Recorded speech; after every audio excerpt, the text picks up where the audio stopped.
when I was around 12 or 13, I wanted to see what is this religion, this Catholic religion that we have here in Italy. So I went to a priest to try and see, what could tell me, but that it wasn't convincing. So I didn't become a Catholic. Then I went on sort of searching for a religion. I would say that I believed in God, and God obviously was the infinite, the all the best, all the good, and but I felt I wanted to have to be able to have a right together with others, to worship together with others. So I started reading the Ancient Testament, the Torah, and all by myself. At a certain point, I decided, when I arrived here in Florence, I decided to try and go more into this, and so I went to the chief rabbi here and had some talks with him. Then after this I encountered the Buddhism of Nichiren Daishonin, and for 1 year I have been practicing and chanting this Buddhism. At this very moment I have decided to have a break, because if I did the chanting through sound, I didn't find the time to meditate in silence. I feel that meditation in silence is really good for me, and so I'm trying to do that. For myself, I think it's basically God is everything and nothing. When I have problems with like a group or an organized group, they have this one vision of God. It's just like, it's kind of like you're like, I'm only with friends who look like this. To me, for me personally, it's just kind of a limiting view. So to me, it encompasses many things, as many facets. And if we were creating the image of something divine, well, this person looks that way, that looks this way. So it combines many facets that we can't even comprehend, in my belief anyway.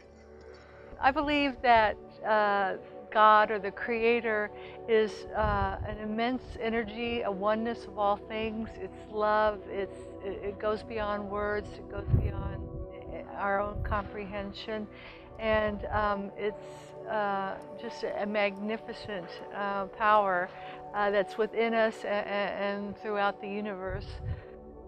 I would describe it as just love and nature. My belief of God came from my Catholic upbringing, which was basically that God is everything. And then as I got a little older studying mathematics, like in middle school or something, you hear how to solve a word problem is to take the word and make it into a mathematical equation. So God is everything. The word is means equal to. So if A is equal to B, then B is equal to A. So naturally, God is everything, everything is God. Pretty much that's what I believe in, it's mathematics, and God is his best creation because it's all of us, and we can do as we like and change the world in one way or the other, but we're all connected, and that's it. Well, I suppose the way I was raised with it, I wouldn't have felt it was my kind of higher power. It was a very strict Catholic upbringing, and people's mentality was very adverse around Catholic religion. But as an adult, I kind of know I need some kind of spirituality in my life. So I think it's going through experiences and things that would have happened growing up and as an adult would have changed my thinking around it, and kind of growing towards something more spiritual. And I'm a creative person as well. I like to paint, and I kind of find I can bring spirituality into that as well.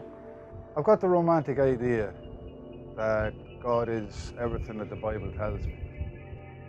It's difficult to believe that these things are fact. But if you were to ask me, do I believe that there's something more than, if there is some type of a religion, if there's some type of higher power out there, I would agree. Because I do believe that there is something out there keeping us all safe and sound. What does God mean to me? Happiness and all the good things in life. Love and honesty, I guess. If there's enough love and happiness in the world, I guess that's what God is. That's my definition of God. As you know, I am playing puppet theater there is a psalm which talk about Lord and our, and he said that he knows, the author of the psalm say that he knows everything. Hashem, the Lord knows everything about our wishes, about our thinking, about our willing, and so, which is more or less what puppeteer do with the puppets. So it's a very interesting situation, because I am created and I am creating also. So when I discovered the dimension of sky and Hashem, in Jewish language we called Lord Hashem, the name. So I became more humble, because I discovered that I'm not the only creator, but I was created in certain time. So my puppets became much more free than puppets of others which don't know that they were created. I would consider to be a higher power, also because I don't expect really to be able to understand anything about it. I'm just a human being, and I live in the world is a very big place with a lot of people in it, and I don't think really there's any way of describing, God. Like I couldn't. Sometimes the concept of a father is put forward, but I don't even get that really. It's more like, it's really something I can't describe. Sometimes I can feel it, but I can't really describe it at all.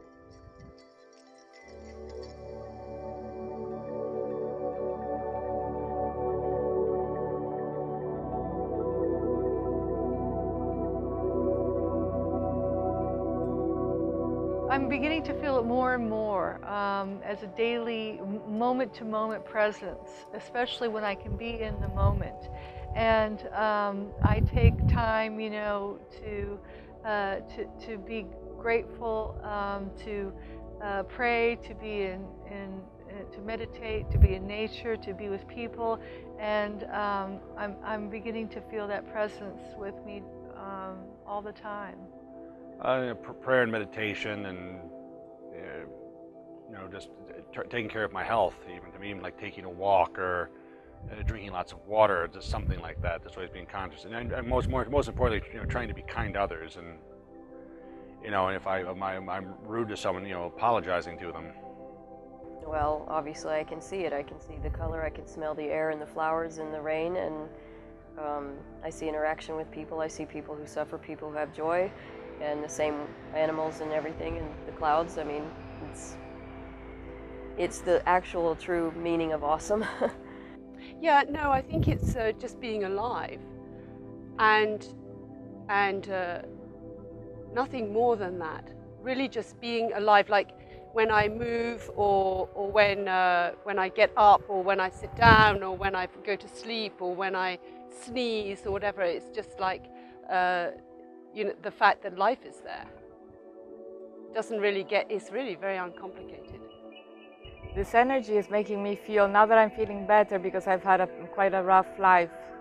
Now that I'm feeling better, it's giving me a lot of serenity. That's how I'm feeling it. Even if dangerous things happen or problems, things like that, I remain always with a basis of serenity, even in the rough parts.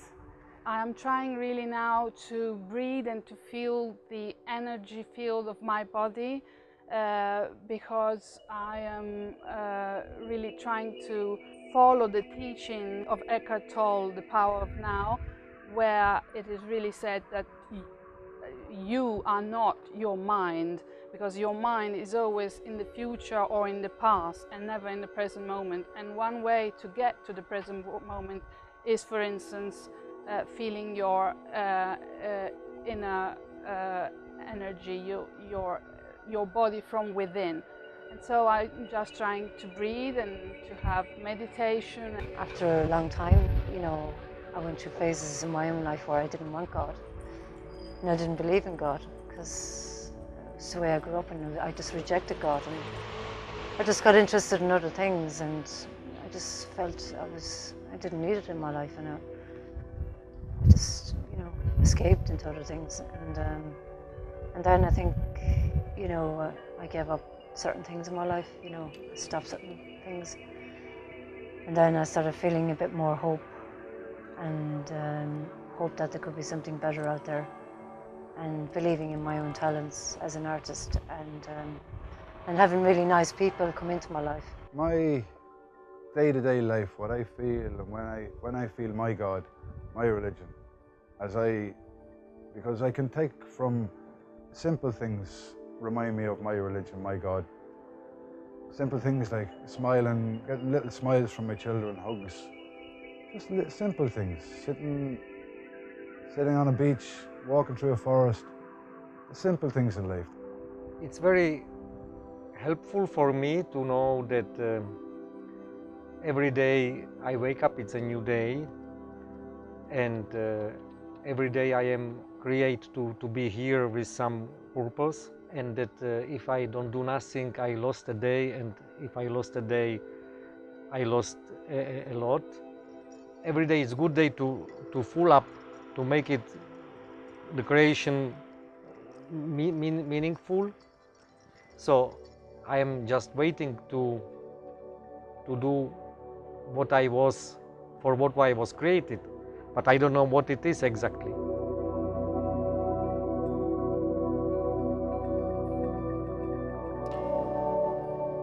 I went to Medjugorje on a holiday with some friends, and I just found the people I was meeting there, the experiences they were having, and the stories they were telling me was really, it felt really strange, and it felt really extraordinary, if you want to call it. And I kind of saw things myself over there in the sky, like at a certain time of the day, and it was hard to describe what it was. It was like a roundy shape, and it was spiritual anyway, because the people at the top of the mountain said that this is something to do with the divine mercy.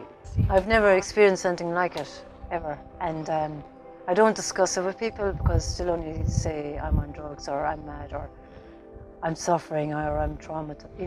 You know, they'll say so many different things. And the two girls I went with, you know, they obviously had answers or quests. They wanted to look for something in their lives as well, you know. And we saw the same thing, the three of us, but we both experienced it differently. And after that, I kind of felt hope in my life. There was one, but I didn't witness it. A friend of mine told me about it. I don't know if that counts, but anyway, she's a very serious person. And she told me that near Naples, in Positano, on the Amalfi coast, we were in a house that was supposed to be around there. They call them monacelli. They're kind of spirits that are slightly naughty, sort of. They do tricks on you and things like that. They can be even a bit nasty. And I was fast asleep during the night, and she saw a green light near my head. And in the morning, she told me what time. She asked me the time, and I said, well, my watch is being repaired. I don't have a watch. And she told me, but I saw a green light right next to your head all the time. I thought it was one of those modern watches. And probably that was one of these little sort of ghosts right near my head all night long. Yes, I've had quite a few, as having X-ray vision when I was young, and you know, I had the ability to see things before I was told that you know, you really shouldn't be able to see those things, and then I kind of stopped seeing them. But I've been traveled around the world with spiritual teachers, and we've had very unusual experiences where we've met people from different species, different planets, you know, and I know that you're not really supposed to talk about those things because they scare people, but I think the more people begin to open up to these experiences that they have, the more we'll realize that our reality is so much deeper, so much richer than what we've allowed ourselves to stay, you know, with blinders on, focused on. So yeah, I've had a lot of extraordinary experiences. This one, it's one of those. I wish to know this terrace, and now I am here, so it's a miracle, because I didn't know how to come, and you called me to come, so it's one of the miracles. when I was playing puppet theater daily, I was traveling a lot, and very often I was in very miraculous situations in highway or things like that. But I mean, there are much smaller miracles, like to play theater and to meet somebody after 20 years and he recognizes you because you played theater on his birthday when he was 3 years old. So this is all miracles. And I think also to wake up every morning, it's small miracle, because the night is so huge, so infinitive, that you can lost in the night. Well, my life is, life is extraordinary to me. It is, but even the ordinary things like having a chocolate biscuit or getting up or sneezing, or I mean, it's all very much part and parcel of the same thing. And I don't, I'm not separate from it, and I don't have any way of I certainly don't externalize it. It's not something that's outside me. It's in me, as well as in everyone else. I think is though, that was the problem before with myself. I had no sense of subtlety. To be impressed, something had to be really big and in my face, and I realize now, like, little things are quite extraordinary things, and not only things that have to meet other people as well. Like, oh, my nephew's having children, for example, or or even, as I said, the thing with me, it had to be about me, but just seeing people connect, for example. If I connect with someone, that's great, but I can appreciate someone else, doing that. For me, I'm an artist, and being in the studio and looking at things and seeing things, I'm evolving and I'm getting better, that's a great thing. I had an out-of-body experience when I was a child that was weird and never before happened again. But I've had some amazing kindnesses done to me and for me, and I hope I've given some back, things like that. Standing on the edge of a mountain is pretty amazing. Once this many years ago, I was in my house on my bed, and I was meditating and visualizing a lake and a stone that was thrown in the lake, and and at a certain point I finished the meditation. I opened up my eyes and I looked to the wall that was in front of me, and a shot of lights like this, like swords, start to and I said, wow, what's this? I don't know, what is it, hallucination or what? But I didn't have drag, I didn't have, so I don't know. And then I have learned, because somebody told me how to do it, I have learned to see the aura, that this transparent light of the earth, but I never was able to see the aura in people. But once I did see it, around a woman.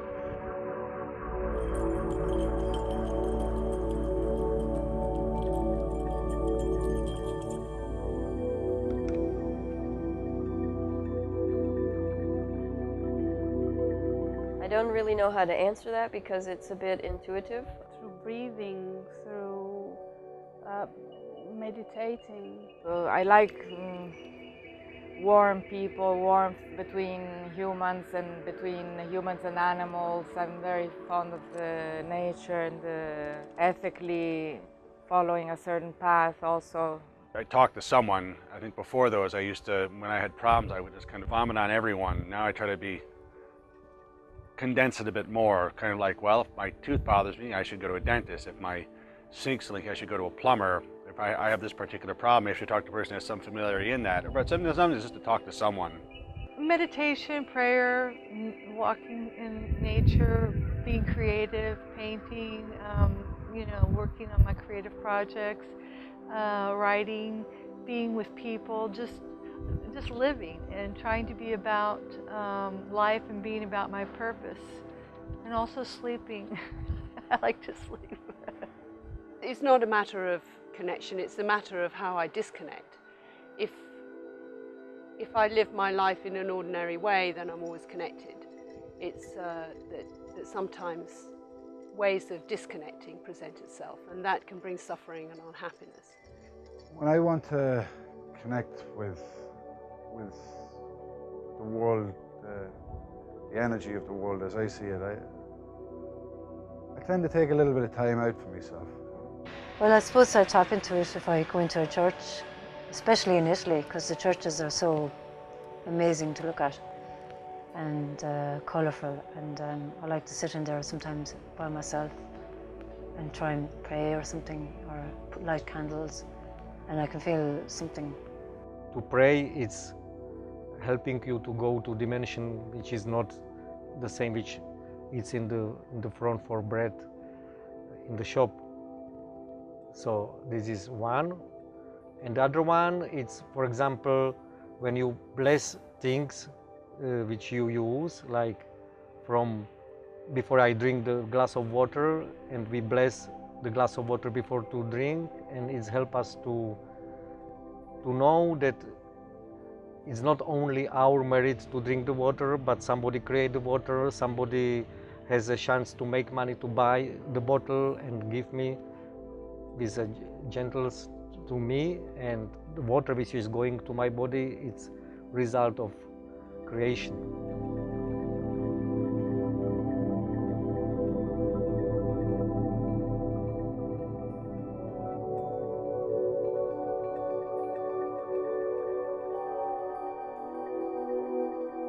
My faith's constantly challenged. I guess I'm lucky enough in the fact that I don't get challenged for too long. And something always brings me round, because I can usually find something good in everything. The simplest little things. I don't know if I'm strange in this, but I'm a big reader of the signs that are around me every day. Something usually comes around naturally enough and perks me back up again and gets me my happiness and my peace back. Probably I take a book in my hand. Nowadays, I use traditional ways of getting back in touch with the higher power, or whatever you like to call it, and it's relatively straightforward. I think, you know, prayer and meditation, but also being with other people, and even being in nature, and being conscious of it, being in the present moment and being conscious of it. But I think that before, when I was more disconnected, I think it was much harder. I didn't really know what to do, and that's when the difficulties arise, when suffering begins, when we disconnect and we don't know that that's happened, and that, I think, is a very common thing nowadays. I usually take some time for myself and really meditate and spend some time reconnecting and realizing sometimes when things are falling apart, they're actually falling together. So I try not to judge it so much if things seem like they're not going the way I think they should go, and realize maybe they're actually going the way that the Creator or God wants them to go for me. I stick to my serenity. Anytime I feel overwhelmed, I just have to take a deep breath and think of one thing at a time. So, and again, I fall back to my belief in mathematics, and that usually the easiest solution is the one that's the right one to take. I kind of think it's okay to have a bad day, and I feel sometimes people are brought into my life. You know, negative people can be brought in as well. You know, the negative people are teaching me something, as in promised me something and wouldn't keep their word. You know, kind of hurt me like this, and I'd start feeling, oh, there's only bad people out there. And then a positive person can come in, and they can show you tools, as in it's okay. Because sometimes it's nice to reach out to people. There is a good way to wait Hashem, the Lord, to come back to you as well, because if you became humble and you became like creation, not anymore proud human being, but humble creation, he see you and he come to you back. If you instead of this fill up your mind with proud and with I don't need you, I can be alone, and so probably he can see you, but he can also lost you, because he's more concentrated about who is humble.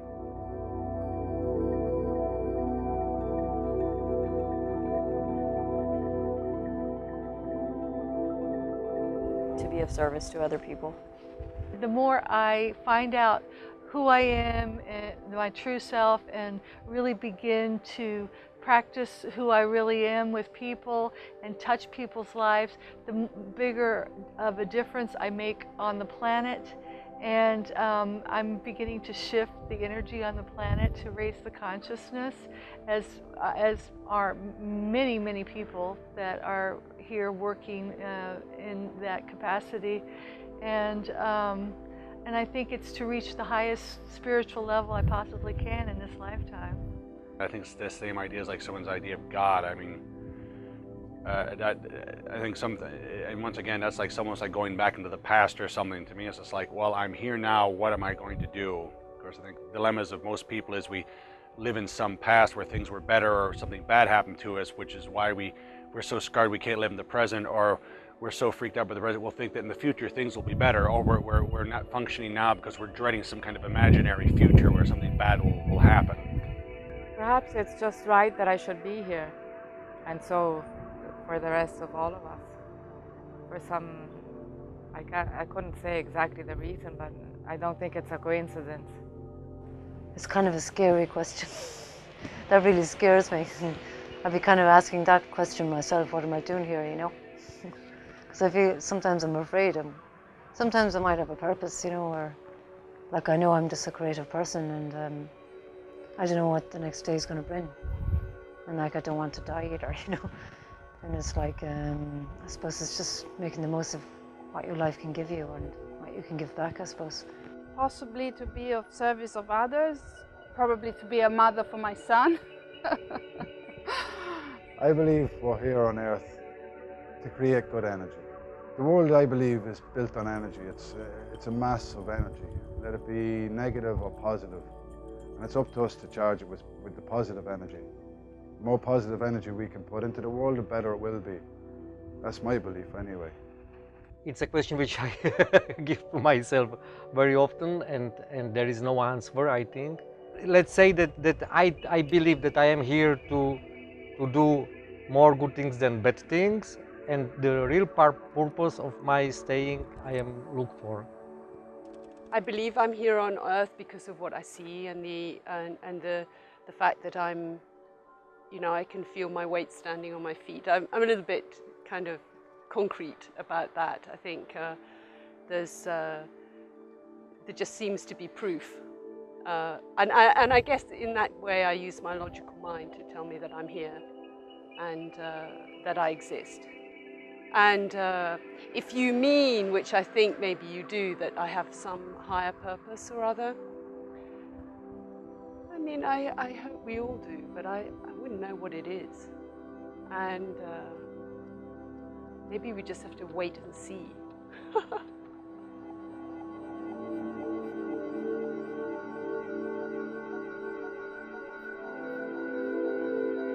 Well, there's times where I thought I'd die like a dog. You know, I thought that. Because when my mother died and when I knew people close to me who passed on, I had that feeling of hopelessness and despair. And where are they? I can't see them.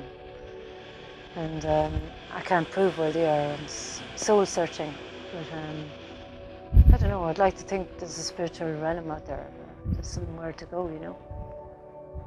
But I'm terrified to know that, you know. I believe life goes on. I believe whatever happens to an individual after they die, no matter what it is, it's a reflection of what their life was. They're just desserts. I believe in reincarnation. I believe that we have a kind of resting time, and then either in an animal or in another person, we are reborn. And my children have already said that they want to be reborn with me. So they've booked their place already. The energy probably changes, but I don't know what it does. I'm not really sure why. I mean, it's interesting to question everything, but some part of me doesn't understand why people put so much into the idea of a heaven or an afterlife, because this life is exactly what we make of it right now, and I think we can do amazing things, and we actually know it's here right now. And just hope that whatever comes next is something that is beautiful too. I think there's many, many possibilities depending on where the person is at. I mean, I think there definitely is a level, you know, where if you're very negative, you go to that very negative place, which would, you know, be called hell. And then there's a very joyful place called heaven. And I think there's also a graduation that is like a nirvana, or a graduation from planet Earth, where you move on and you get another assignment. I do believe that you come back until you graduate, so you have to keep repeating your lessons until you finally get it right, like Groundhog Day. But when you do get it right, you get a major upgrade and a great, great new assignment. The body go to the powder because it was once powder, so it will be again powder, and the soul come up and waiting Mashiach, waiting the Messiah.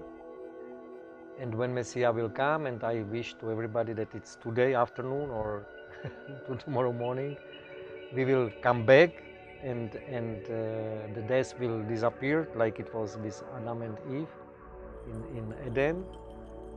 And then once this will disappear, we will be all vegetarian or vegan or whatever, and we will be here for all the time, and it will be a really hard job to be here for a long time. So probably we are not still ready to be so long here, so we have a limit. And once we will grow up enough to not to have any more so much doubts about our life, we will be able to stay here forever. Probably, you know, my body will disappear, and my soul, my being, my eternal being will go back to his source. I don't know exactly, really. I don't think really anything happens when I die. I think that life goes on, and you know, this version of me won't be here, but I don't think anything happens. In fact, I know that nothing happens because people I know have died, and I know that everything just carries on.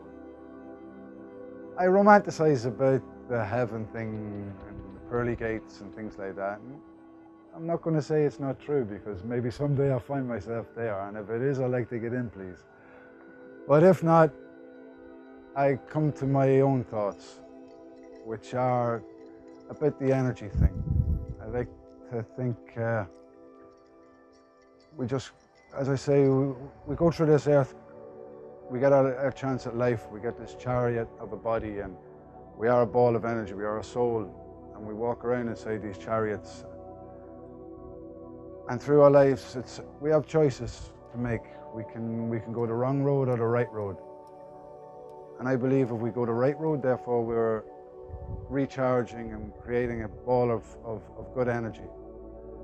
And hopefully when we die, that good energy can be reabsorbed by the world and recharge this earth.